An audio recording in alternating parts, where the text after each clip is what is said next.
ಎಲ್ರಿಗೂ ನಮಸ್ಕಾರ. Welcome to ಸಂಕಲ್ಪ learning solutions. Today we will discuss about some important examples regarding electric charges and fields. Shall we start?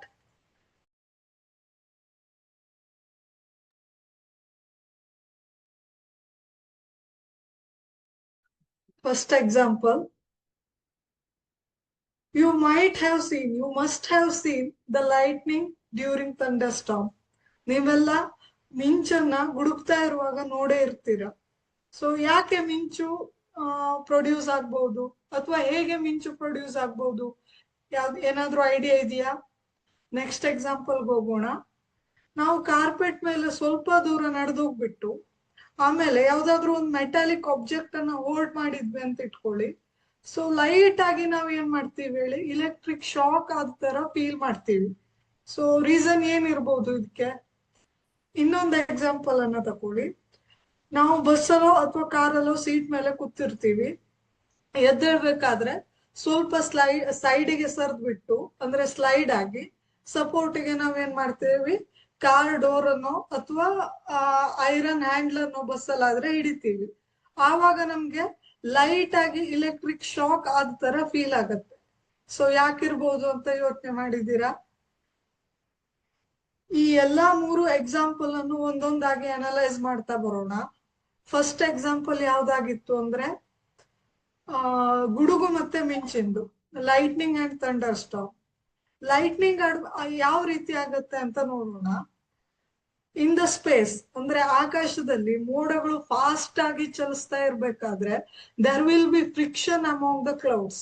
ಅಂದ್ರೆ clouds ನಡುವೆ ಏನಾಗತ್ತೆ ಹೇಳಿ, ಘರ್ಷಣೆ ಏರ್ಪಡತ್ತೆ.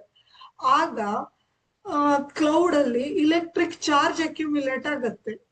ಈ ಅಕ್ಯುಮ್ಯುಲೇಟ್ ಆಗಿರುವಂತ ಇಲೆಕ್ಟ್ರಿಕ್ ಚಾರ್ಜ್ ಮತ್ತೊಂದು ಕ್ಲೌಡ್ ಥ್ರೂನೋ ಅಥವಾ ಗ್ರೌಂಡ್ ಥ್ರೂನೋ ಫ್ಲೋ ಆದಾಗ ಇಲೆಕ್ಟ್ರಿಕ್ ಡಿಸ್ಚಾರ್ಜ್ ಆಯ್ತು ಅಂತ ಹೇಳ್ತೀವಿ. ಇಲೆಕ್ಟ್ರಿಕ್ ಡಿಸ್ಚಾರ್ಜ್ ಅಂದ್ರೆ flow of electric charge from one body to another body.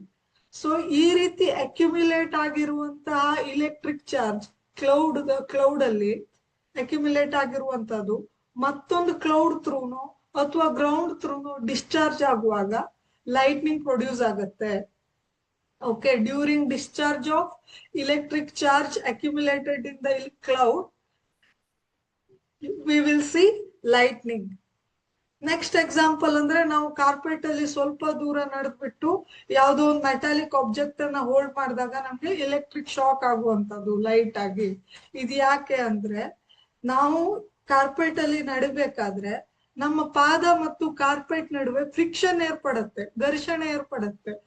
ಆಗ ಇಲೆಕ್ಟ್ರಿಕ್ ಚಾರ್ಜ್ ನಮ್ ಕಾಲಿಂದ ಕಾರ್ಪೆಟ್ಗೋ ಅಥವಾ ಕಾರ್ಪೆಟ್ ಇಂದ ನಮ್ಮ ಬಾಡಿಗೋ ಏನಾಗತ್ತೆ ಹೇಳಿ, ಇಲೆಕ್ಟ್ರಿಕ್ ಚಾರ್ಜ್ ಟ್ರಾನ್ಸ್ಫರ್ ಆಗತ್ತೆ. ಸೊ ಈ ರೀತಿ ಟ್ರಾನ್ಸ್ಫರ್ ಆದಂತಹ ಇಲೆಕ್ಟ್ರಿಕ್ ಚಾರ್ಜ್ ನಮ್ಮ ಬಾಡಿಲಿ ಅಕ್ಯುಮ್ಯುಲೇಟ್ ಆಗಿ, ಸೊ ಈ ಅಕ್ಯುಮ್ಯುಲೇಟ್ ಆಗಿರುವಂತಹ ಇಲೆಕ್ಟ್ರಿಕ್ ಚಾರ್ಜ್ಗೆ ಒಂದು ಕಂಡಕ್ಟಿಂಗ್ ಪಾತ್ ಸಿಕ್ಕಿದಾಗ ಆ ಕಂಡಕ್ಟಿಂಗ್ ಪಾತ್ ಥ್ರೂ ಫ್ಲೋ ಆಗಕ್ಕೆ ಟ್ರೈ ಮಾಡುತ್ತೆ ಅಥವಾ ಫ್ಲೋ ಆಗತ್ತೆ ಅಂತಾನು ಹೇಳ್ಬಹುದು. ಅಂದ್ರೆ ಇಲೆಕ್ಟ್ರಿಕ್ ಡಿಸ್ಚಾರ್ಜ್ ಆಗತ್ತೆ from our body to another metallic object. During this time ನಮ್ಗೆ ಏನಾಗತ್ತೆ ಹೇಳಿ, ನಾವು ಲೈಟ್ ಆಗಿ ಇಲೆಕ್ಟ್ರಿಕ್ ಶಾಕ್ ಆದ ಹಾಗೆ ನಮ್ಗೆ ಫೀಲ್ ಆಗುತ್ತೆ.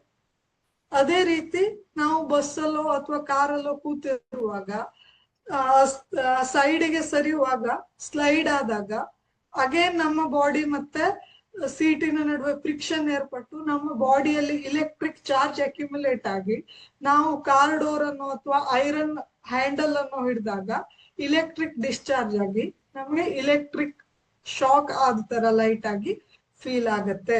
ಸೊ ಈ ಎಲ್ಲಾ ಮೂರು ಕೇಸಲ್ಲೂ ಇಲೆಕ್ಟ್ರಿಸಿಟಿ ಪ್ರೊಡ್ಯೂಸ್ ಆಗಿದೆ ಅಂತ ಹೇಳ್ಬಹುದು. ಹಾಗಿದ್ರೆ ವಾಟ್ ಈಸ್ ಇಲೆಕ್ಟ್ರಿಸಿಟಿ? ಇಲೆಕ್ಟ್ರಿಸಿಟಿ ಅಂದ್ರೆ ಏನು ಅಂತ ನೋಡೋಣ.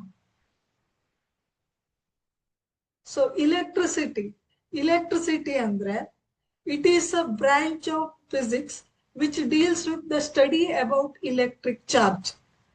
ಸೊ ಇಲೆಕ್ಟ್ರಿಸಿಟಿ ಅಂದ್ರೆ ಇದು ಒಂದು ಫಿಸಿಕ್ಸಿನ ಬ್ರಾಂಚ್ ಆಗಿದೆ. ಇಲ್ಲಿ ನಾವು ಇಲೆಕ್ಟ್ರಿಕ್ ಚಾರ್ಜ್ ಬಗ್ಗೆ ಸ್ಟಡಿ ಮಾಡ್ತೇವೆ. electricity. So electricity can be divided into two categories. So first category is electrostatic or static electricity ಅಂತ ಕರೀತೇವೆ. electrostatic or static electricity ಅಂತ ಕರೀತೇವೆ. ಓಕೆ, ಸೊ ಇಲ್ಲಿ ನಾವು ಏನ್ ಸ್ಟಡಿ ಮಾಡ್ತೀವಿ ಅಂದ್ರೆ we will study about charges at rest. Charge rest ಇರುವ, when charges are at rest, ಆ time ಅಲ್ಲಿ ಏನು ಪ್ರಾಪರ್ಟೀಸ್ ಇದೆ ಅದನ್ನೆಲ್ಲ ನಾವು ಏನ್ ಮಾಡ್ತೀವಿ ಹೇಳಿ, ಇಲೆಕ್ಟ್ರೋಸ್ಟಾಟಿಕ್ ಅಲ್ಲಿ ಸ್ಟಡಿ ಮಾಡ್ತೀವಿ. It deals with the charges at rest. ಆಮೇಲೆ ಬಂದಿರೋದು ಅಂದ್ರೆ electrodynamics. Dynamic means what? Something is in motion. So electrodynamics ಅಲ್ಲಿ ನಾವು charges in motion, when charges are in motion, then it is said to be electrodynamics ಅಂತ ಕರಿತೀವಿ. We will be studying about charges in motion with respect to electrodynamics. So ನಮಗೆ ಇರುವಂತದ್ದು electrostatic. ಈ chapter ಅಲ್ಲಿ ನಾವು study ಮಾಡುವಂತದ್ದು electrostatics. Statics ಅಂದ್ರೆ rest ಅಂತ ಅರ್ಥ. ರೆಸ್ಟ್ ಅಂತ ಅರ್ಥ. Okay, next. ಸೊ ಇಲ್ಲಿ ನೋಡಿ, ಸ್ಟ್ಯಾಟಿಕ್ ಇಲೆಕ್ಟ್ರಿಸಿಟಿಗೆ ಎಕ್ಸಾಂಪಲ್ ಕೊಟ್ಟಿದ್ದಾರೆ. So what is static? Static means anything that does not move or change with time.